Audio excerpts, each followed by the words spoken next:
Welcome to GCCars. My name is Eric, and today we're going to take a highway POV test drive in this 2021 Ford F-150 Raptor.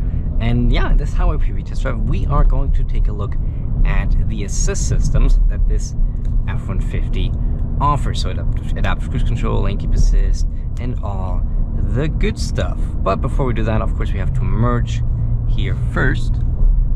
Shouldn't be an issue at all. And yeah, but just so you know, I'm not going to talk too much during this POV test drive. Occasionally I'm going to chime in and explain what we're doing, but I'll try to give you some time to listen to what the truck is doing.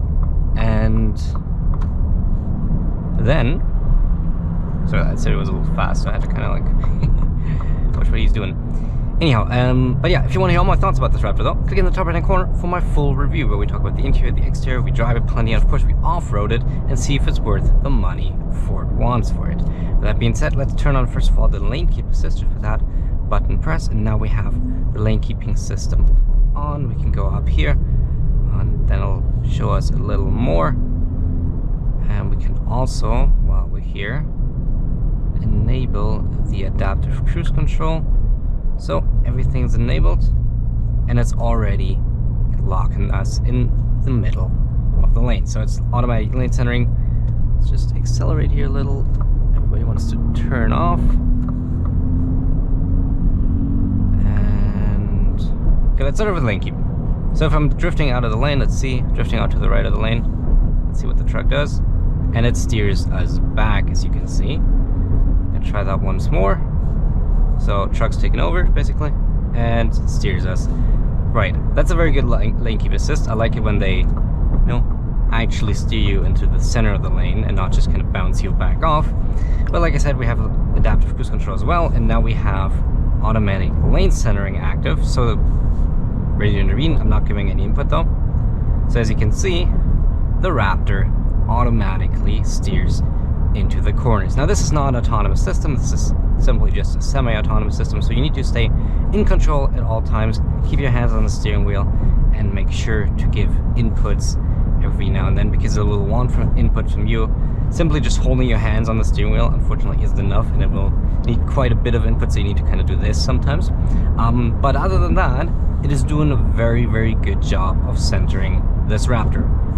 Thumbs off mean I'm not giving any input, just to visualize that for you.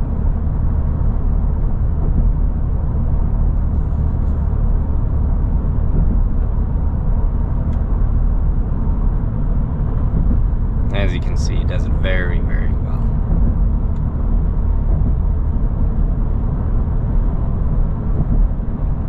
It still doesn't want input from me, so longer than it usually goes, I find.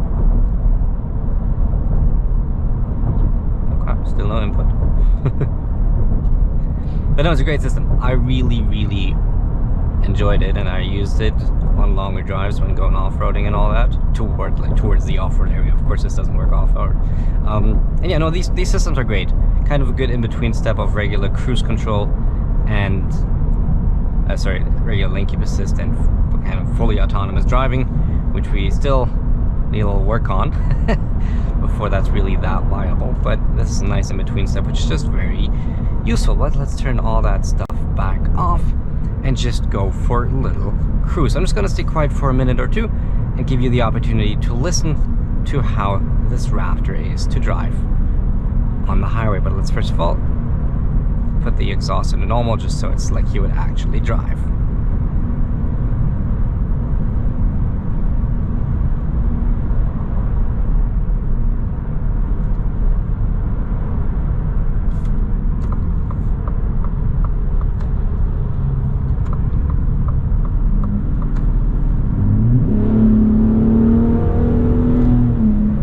It does have power too, if you were asking.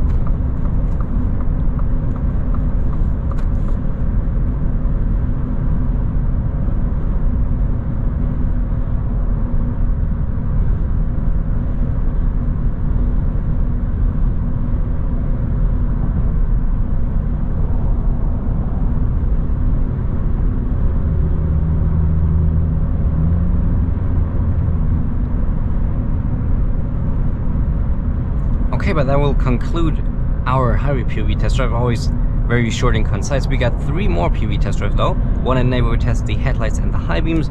One just in the city where we tested in a little bit more of a kind of a commuting scenario, and it's slow stop and go traffic, just seeing how quick and how smooth the transmission and drivetrain and all that works. And then we have one more where we off-roaded on a trail and go a little bit of like Baja running, as much as you can do it in southern Ontario. But yeah, all those are available for you. And of course, for all my thoughts, the review is just on your screen somewhere right now. With that being said, thank you so much for watching. I hope you enjoyed it. Remember to check out the full review, and if you liked it, make sure to subscribe and hit the bell. Thanks so much for watching. I hope you liked it, and I hope I'll see you in the next one. Thank you and goodbye.